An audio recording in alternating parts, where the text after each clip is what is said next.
San Diego is one of the most desirable places to live in the United States. Its sunny weather, beautiful beaches, and tourist attractions are what make it popular. Among those attractions are some of San Diego's best public spaces. We will be talking about the sociology concept of public spaces, what makes public spaces work, and what makes them fail.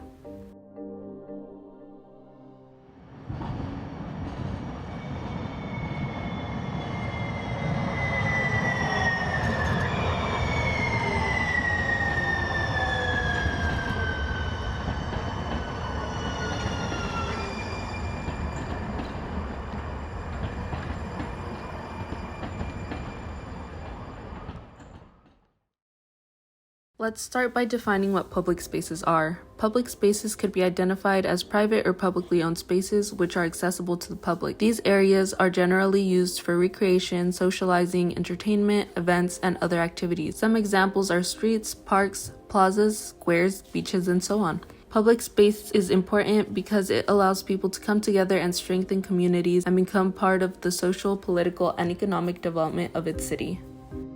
There are a lot of aspects that can make or break a public space. Factors such as the surrounding area's proximity to shops, restaurants, and other public spaces, as well as geographic qualities of the area, greatly contribute to the value of a public space. Let's take a look at some in San Diego, starting with Balboa Park. Balboa Park is the most important public space in San Diego. Also known as the cultural heart of San Diego, it is located right in the center of the city. Its streets, plazas, and public squares allow for people to walk and relax on the grass.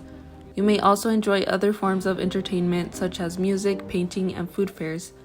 The designated areas for cars to drive and park, along with the pathways people can walk on, make it desirable for both vehicles and pedestrians, creating the perfect combination for public space. Let's now travel to the edge of downtown San Diego, to Waterfront Park and Seaport Village.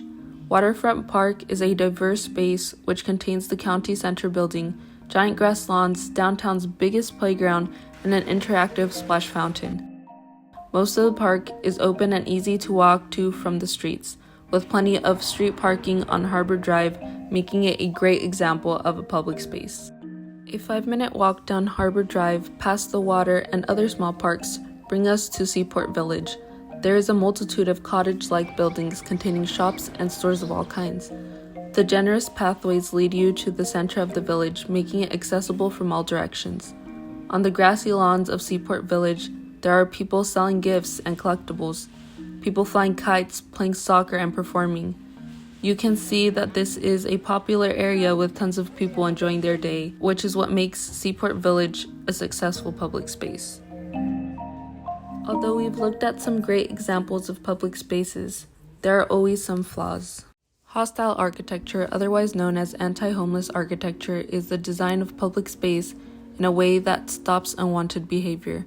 Hostile architecture was meant to keep away the homeless and prevent crime, but this is an example of how some urban design strategies cause more harm than good. Now let's head back to Balboa Park, specifically the Centro Cultural de la Raza, a venue that's supposed to host art exhibits, workshops, and events with Chicano themes. Although the outside of the building has bright and colorful art based on Chicano, Latino, and indigenous cultures, this area is closed off from the main areas of the park, causing little to no personal connections. Let's go back and look at Waterfront Park. Although it's a beautiful spot to check out, it's not exactly the most welcoming. The park has designated hours, making it feel constricted and time-limiting. The grass lawns are also at an incline or made into the shape of hills in order to prevent homeless people from sleeping there. After observing the Waterfront Park, it seems a little empty compared to the other public spaces in San Diego. Let's go over what we learned. Public spaces are private and publicly owned sites provided for the public. Many are doing a great job at encouraging and welcoming visitors to use their space. It's their seating areas, cleanliness, shading areas, activities, events, among other things that attract people from all over. As previously discussed, Balboa Park, Waterfront Park, and Seaport Village hold these concepts that create its popularity. Yet this doesn't account for all of San Diego. Hostile architecture's purpose can be seen as creating a safe environment, thus encouraging a popular public space. It contradicts the creation of public space and therefore unwelcoming their guests, pushing away homeless and users alike. Public space is essential in the way we live our lives. It's a space that allows people to come together and strengthen communities. It's a space to become part of social, political, and economic development in one city. Lastly, it's a space that promotes well-being in both mental and physical sense. Public spaces downtown are great. Let's continue and strive to make them better.